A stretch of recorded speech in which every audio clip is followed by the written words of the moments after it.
विष्णु तो जगत के रक्षक हैं, वो तो सृष्टि का पालन करते हैं और धर्म की संरक्षा करते हैं, है ना।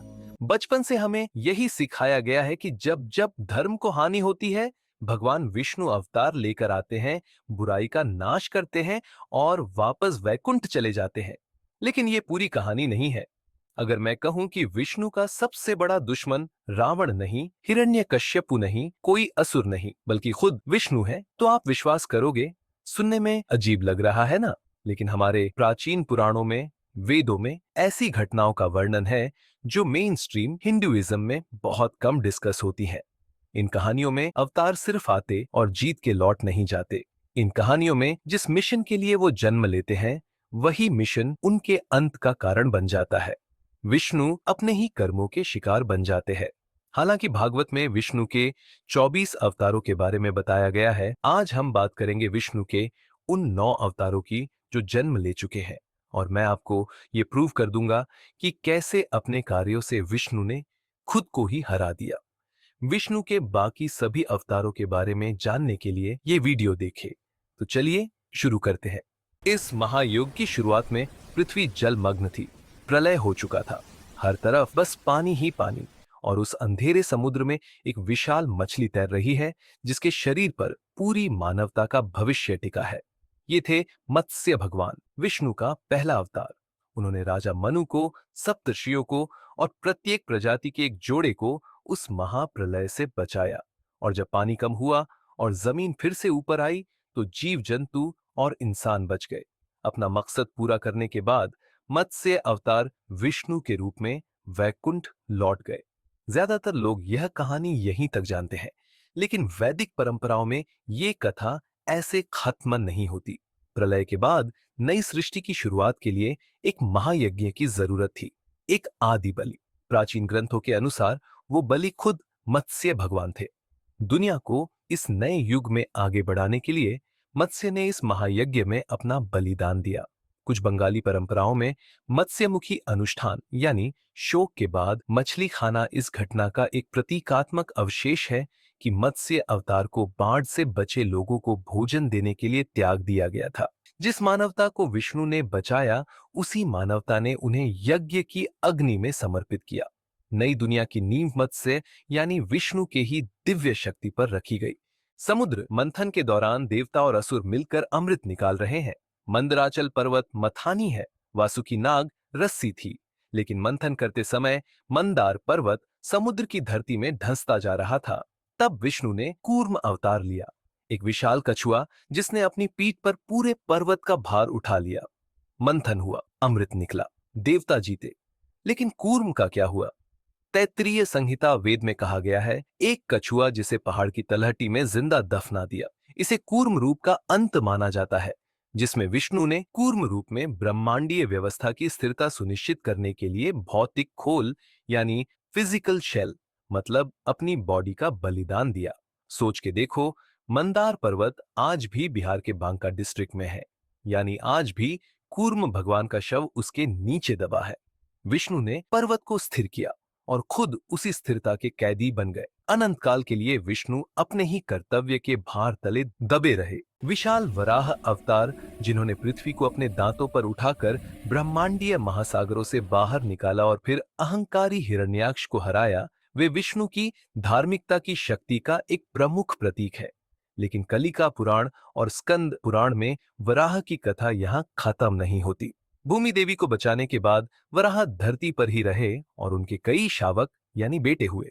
ये बच्चे दिव्य थे, उनमें बहुत ज्यादा शक्ति थी और अपने पशुता स्वभाव के कारण वे पूरे ब्रह्मांड में तबाही मचाने लगे। वराह माया और पिता धर्म में अंधे होकर अपने बेटों को रोकने या अपनी धरती की जिंदगी त्यागने से मना कर दिया। वराह वैसे ही बनने लगे जैसा हिरण्याक्ष था। जिस असुर को मारा, विष्णु उसी जैसे बन गए। अब स्कंद पुराण कहता है कि शिव जी ने शरभ अवतार लिया और वराह और उनके शावकों को मार दिया और एक ट्रॉफी की तरह वराह का टस्क अपने गले में बांधा। कलिका पुराण में भी सेम स्टोरी है, पर शिव ने शरभ अवतार न लेके अपने दिव्य रूप में अपने त्रिशूल से वराह का वध किया था। इस तरह शिवजी ने विष्णु जी के सार को वराह के दूषित शरीर से मुक्त किया। आगे बात करते हैं नरसिंह अवतार की। आधे मनुष्य आधे सिंह, भयंकर गुस्से के प्रतीक। हिरण्यकश्यपु को ऐसे वरदान थे कि उसे कोई मार ही नहीं सकता था। न मनुष्य, न देवता, न जानवर, न दिन में, न रात में, न घर में, न बाहर, न अस्त्र से, न शस्त्र से। फिर विष्णु ने हिरण्यकश्यपु के बेटे प्रहलाद की भक्ति से प्रसन्न होकर नरसिंह अवतार लिया और गोधूलि के समय दहलीज पर अपनी गोद में रखकर अपने नाखूनों से हिरण्यकश्यपु का वध कर दिया। हिरण्यकश्यपु तो मर गया था, पर नरसिंह का क्रोध शांत नहीं हुआ था। शिव पुराण के अनुसार नरसिंह का क्रोध इतना इंटेंस था कि वो पूरे ब्रह्मांड को जलाने लगे। उनका जो धार्मिक गुस्सा था वो अनियंत्रित विनाश बन गया। पूरा ब्रह्मांड कांप उठा। तब शिव ने शरभ अवतार लिया और नरसिंह को मार गिराया। कुछ वर्जन्स में शरभ ने नरसिंह को मारा नहीं, बल्कि उनके गुस्से को शांत किया। वर्जन जो भी हो, ये बात तो सत्य है कि नरसिंह अवतार प्रहलाद को हिरण्यकश्यपु की जालिमता से बचाने आए थे, लेकिन वो खुद ही आतंक मचाने लगे। वामन अवतार की कहानी तो आप सबको पता होगी। असुर राजा महाबली इतने पावरफुल हो गए थे कि इंद्र का सिंहासन खतरे में था। तो विष्णु ने एक बौने ब्राह्मण का रूप लिया और महाबली से 3 पग भूमि मांगी, और फिर उन्होंने लिया अपना विराट रूप। एक पग में पृथ्वी, दूसरे पग में स्वर्ग, और तीसरे के लिए महाबली ने विनम्रता दिखाते हुए अपना सिर अर्पित किया। महाबली को पाताल लोक का शासक बना दिया गया इस महावंतर के अंत तक, और अगले महावंतर में इंद्र की गद्दी का आश्वासन दिया गया। लेकिन यहाँ एक ट्विस्ट है जो बहुत लोग मिस कर जाते हैं। महाबली का सरेंडर इतना शुद्ध था, विष्णु के प्रति उनकी भक्ति इतनी पूर्ण थी कि विष्णु नैतिक रूप से बलि को वरदान देने के लिए मजबूर हो गए। और बलि ने मांगी बस एक चीज, कि भगवान विष्णु हमेशा उनके सामने रहे। और इस प्रकार विष्णु बने बलि के महल के रखवाले। अब सोचिए, विष्णु आए थे महाबली को डराने, परंतु उसी राजा की भक्ति ने विष्णु को मोहित कर लिया। आज भी विष्णु सुतल लोक में महाबली के द्वारपाल है। फिर आए परशुराम, विष्णु के सबसे उग्र अवतार। उन्होंने पृथ्वी को 21 बार क्षत्रियों के अत्याचार से मुक्त किया। उनका परशु, उनका क्रोध, उनका तेज लेजेंडरी था। शिवजी से उनको अमरता का वरदान प्राप्त है। वो सप्त चिरंजीवियों में से एक है। तो टेक्निकली वो मरे नहीं, लेकिन उनके साथ जो हुआ वो शायद मरने से भी बुरा था। जब राम अवतरित हुए तो सीता स्वयंवर में उनका परशुराम से आमना सामना हुआ।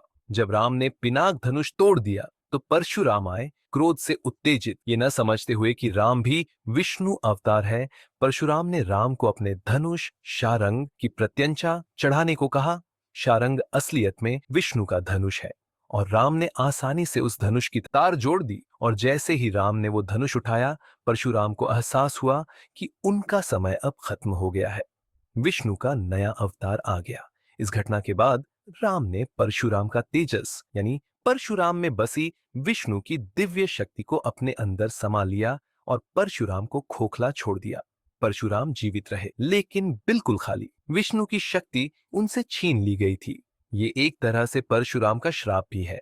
वे बस बीते युग का एक अवशेष, अपने पुराने स्वरूप की परछाई बनकर रह गए।